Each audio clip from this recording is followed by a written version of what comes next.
Molly? Hi, Fran. Hiya. Congratulations on making the squad. Firstly, Thank you. I guess yeah. Firstly, what was your reaction to making the squad, and how did you hear about it? Yeah, I mean, it was all done through email, so that was quite exciting to have to wake up and kind of check your phone and just check if you were kind of getting the email to say that you were going. But yeah, I mean, obviously, I was really, really happy and really, really excited. And yeah, I think the first people I told was obviously my family, and they were really, really proud. And yeah, it was really cool to wake up and get the email saying that you're going to go to Tokyo. And it's been a bit of a whirlwind year for you. If we sort of go back a year to when the game should have been, maybe it would have been a case that you wouldn't have been selected. Had you almost sort of written off the idea of going to the games, and does that make it a little bit more special now? Yeah, I think last year for sure, I didn't have any expectations of getting selected for the Olympics if they had been last year, because obviously the situation that I was in, and I was very kind of at ease with that. I was just like, people who get selected are people who deserve to go. And I knew that at the time I probably wouldn't have been ready. But yeah, I mean, as the year went on, I started to kind of get them ambitions again. I didn't start the year like with the ambition of getting selected for the Olympics. It wasn't really part of my thought process. I just wanted to get back playing. But I think as the year went on, I was like, okay, I can really give this a shot and try and get selected for the team. So yeah, obviously I'm really happy with how it's all worked out. Brilliant. Thank you. Thank you. Thanks very much, Molly. We'll go to Dom Smith. Hi, Fran. How you doing? Hi, good. You? Yeah, good, thanks. Obviously, FWA Player of the Year this year. The return from injury has been absolutely outstanding from you.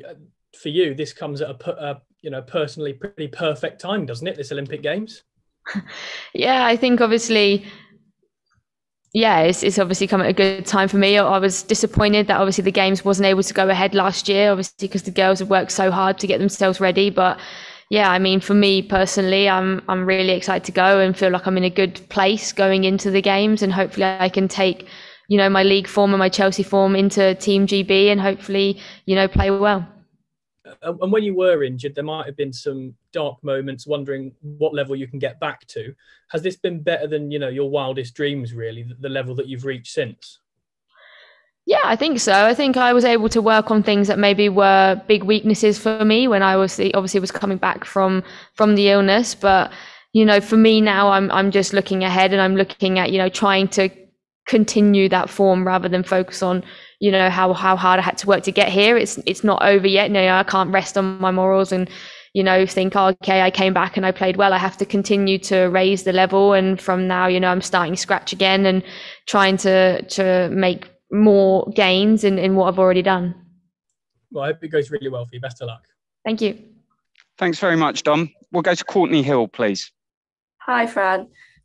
This is going to be, like many of your other teammates, your first taste of Olympic football. How much are you looking forward to this?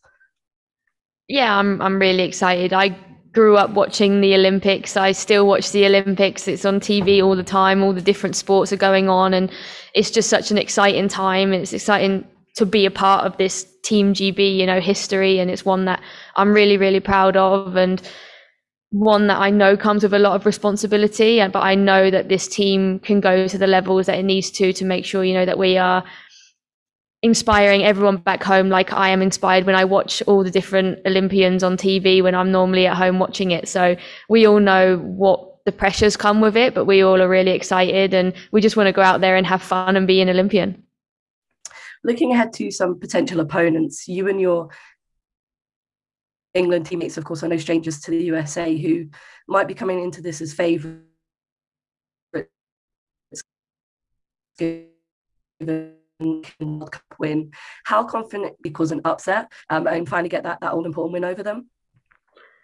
Yeah, I mean, obviously going into Olympic Games, I don't think any games is going to be easy. I think, if you look at the groups, and I think, you can't really tell who's going to be a winner, who's going to come second, or who's going to, not get out of the group. So we're obviously focusing on that first rather than focusing on what we can, potentially meet later on. But yeah, I mean, we want to get to the final. We don't want to be, get to another semi-final or get knocked out earlier. We want to make sure that we push further and go one more. But I think for us, first and foremost, it's fully focused on the first game and fully focused on getting out of the group. And just lastly, you've had an incredible season with Chelsea, both individually and as a team. Do you feel like you're finally kind of getting back to your best after some setbacks? Because it's certainly showing on the pitch. Yeah, I think so. I think it's obviously, like I said earlier, it's something that I've worked on really, really hard. But for me now, I'm not at a place where I'm just happy with how it's gone. I want to push on and, keep building and keep getting better in different scenarios. I know that there's still a lot that I need to work on in my game. I'm not satisfied with how everything has gone this year. There's still things that I know that I want to be better at. So I think for me, that's more now my focus, rather than thinking about, okay, that was great, like that's in the past now, that's something that's happened. I need to make sure that I'm in the present and I'm ready to go for this Olympics. Brilliant. Thanks, Fran. Thank you. Thanks very much, Courtney. We'll go to Simon Collins, please. Hi, Fran. Hi.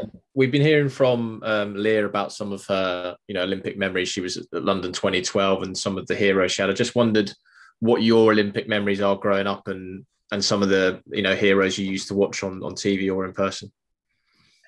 Well, yeah, I mean, like I said earlier, I was always watching it on TV. It was always on the TV in the house, regardless of what it was, whether it was tennis, whether it was gymnastics, whether it was running.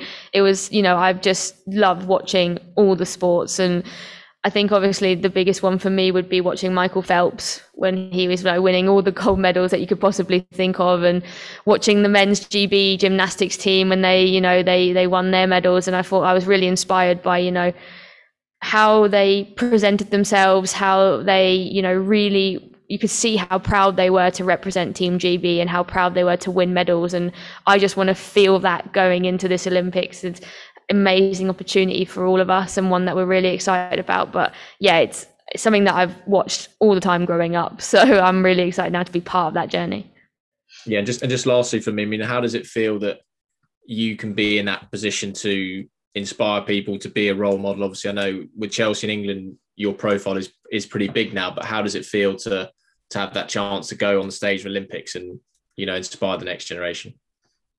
Yeah, I mean, the Olympics is so much bigger than a lot of things that, I'm ever going to be able to do in my career. So it's one that I'm immensely proud of. And, hopefully we can go out there, play well, give a good example for everyone watching back home, and try and obviously lift up the nation a little bit. This year has been so tough for so many people, so hopefully people watching us on TV will be able to watch us and hopefully feel inspired by us and see how much joy we're having, and hopefully we can bring that into the country. So yeah, we're all excited and hopefully we can come back and put some smiles on people's faces. Nice one. Thank you. Thank you. Thank you, Simon. We'll go to Dan Pentland, please. Thanks, David. Hey, Frank, congratulations on your cup. First of all, if you get through the group, I know you've said you don't want to think too far ahead, but there's a real chance, I suppose, that you could see a few friends in the Swedish or the Australian side. Obviously, this year, it feels like we've just talked about Fran Kirby and Sam Kerr connecting all the time. What would it feel like, to go against her at the Olympics? I think, of course, it's always special to play against people who you play with week in, week out on a scale like that. For, so many of us to be able to go there and represent our countries in an Olympics, I think it's something that we need to celebrate, obviously, as teammates and as friends. But I think, obviously, when you come into a game situation, I think that kind of just gets thrown out the window. And, obviously, she knows a lot about my play and I know a lot about her play. So I think, we'll be able to give a bit of info to the people who are going to come up against them. But I think for me, it's just exciting. I think it's exciting for all of us to be involved and all of us to just go out there and have fun and be Olympians and be able to be in that environment together. So yeah, I think it's going to be really nice. But I think once you get in that moment, you're just completely focused on your team, and you're not trying to think about how you can make your friend happy. It's about how can you win for your team. And just secondly, obviously it feels like, with the Super League being kind of broadcast around the world in God knows how many countries, more countries kind of know about Fran Kirby and know about the great British players probably than ever before. I think you start off against Chile, who are about 37th in the world. Kind of them having the access to be able to watch you play on a regular basis. Do you think that'll kind of help them bridge the gap, if you like, in quality in that first game? And it makes it a little bit tougher. Yeah, well, I mean, like I said earlier, I don't think it matters what rank any team has nowadays. I don't think that is a really big important stat anymore, because I think, you know, the women's game, all teams are progressing, all teams are getting better. So yeah, I mean, obviously they are able to watch our games more, they are able to watch us, but that's what we want. We want people to be able to have access to watch us play, and I still feel like there's a long way to go in terms of being able to get it more, you know, publicized in other countries. But, you know, I can't sit here and say I don't like that they're able to watch us, because that's what we've been working for and that's what we're growing for. So yeah, of course they'll be able to watch us play, but we need to make sure that we focus on ourselves and focus on what we are good at. And, you know, when we are at our best, I think we're able to get good results. That's brilliant. Thanks, Fran. Thanks a lot. Thank you. Thank you, Dan. We'll go to Georgia Golding, please. Thanks. Hey, Fran, you okay? Hiya. So you've had obviously an amazing season. How's that put you in terms of preparing for the summer? Yeah, I mean, obviously, I've really enjoyed my football this year. I think everyone can see that. Everyone can see how much I've enjoyed playing and being back in with the team. But like I said earlier, that is something that's in the past now. It's not something that I can, you know, form is temporary. You have to keep working on it. You have to keep building on it. I can't go into Olympics saying, oh, you know, I had a good couple of weeks at the end of the season. I have to focus on the here and now. So yeah, I mean, obviously I'm going in with confidence, but at the same time, I know that I need to work and I need to make sure that I'm keeping myself in a good shape going into it, and that I'm in a good space of mind. So I'm going to keep building in these next few weeks, and yeah, hopefully I can come in and replicate the form that I've been doing for Chelsea. Yeah, absolutely. And what would you say to people who are kind of watching Team GB football at the Olympics for the first time? Like, how would you convince them to watch you guys in the summer? Yeah, I mean, I think we have a really exciting team. I think we have a lot of quality in our team that, you know, can make some special moments happen.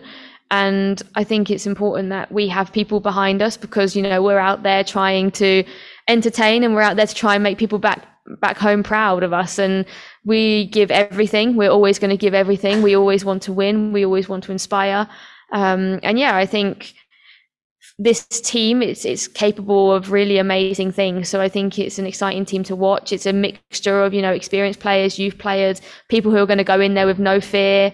And I think that's always the most exciting thing, is when you see players just go out there enjoying themselves, and that's hopefully what we're going to do. And just lastly, what would you tell 10-year-old Fran, who is only dreaming of moments like this?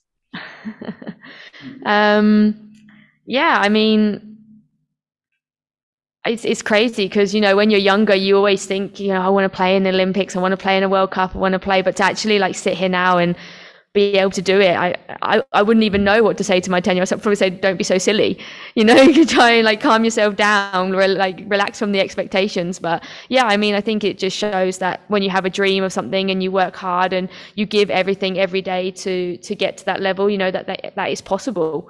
And it is something that I thought about when I was younger. Like I said, I watched it on TV all the time and thinking, wow, imagine if I was able to go there. And now obviously I get the chance to do it. So yeah, I mean, I think it would be a case of just keep going, and, you know, your dreams can come true eventually. Thanks, Fran. Best of luck. Thank you. Thanks for your questions, Georgia. We will end with Phil Medlicott. And Phil, we've got time for one question and a follow-up. Hi, Fran. I've just got one. I just wondered if I could get a word on Sophie Ingle. Obviously, she's set to be the first Welsh woman to play Olympic football. It's probably a less well-known name in this squad than some of the others. So just tell me a little bit about, you know, how good she's been in Chelsea's season and how deserving of a place she is in the squad, do you think? Yeah, I mean, Sophie is an incredible player, but most important, she's an incredible person. I think I've got to know Sophie in these last few years, and she absolutely deserves to be here. And I think, obviously, like you said, she's probably less known within, you know, the publicity, but she's probably one of the most influential players that I've ever played with. She works hard. She does her job. She's, you know, one of the most reliable players that I've played with. So yeah, I mean, I'm absolutely delighted for her, and it's something that she absolutely deserves. And, you know, I think she is someone that I think people need to watch in this Olympics, because her game knowledge, her tactical approach, everything, her possession, you know, on the ball, the passes she makes, I think are really, really special. And yeah, like I said, I've been able to play alongside her. And when, you know, she's not in the team, you can see that something's missing. So I think she is going to be a really, really important player for this team if we're going to go far in this competition. Versatility, one of her attributes as well, is it? Pardon? versatility one of her sort of key attributes as well? Yeah, for sure. I mean, for me, I think, I like having her in midfield because I think she, dictates play. She breaks up play well. She's calm on the ball. But like you said, she can play centre back as well, which is, a good strength of hers. And I think for a tournament like this, you have to be versatile. Obviously, the squad is a squad of 22. So we need to make sure that everyone can play in different positions when called upon. It's not, it's not a large number of players that can play. So, yeah, I mean, that is something that Sophie has. And yeah, it's a massive attribute for her. Cheers. Thank you. Thanks very much, Phil. And that concludes the session with Fran. So thanks so much, Fran, for your time. We will return in 9 minutes. So at 12:20 with Demi on this Zoom link and Jill Scott on the other. Thanks all. Thank you.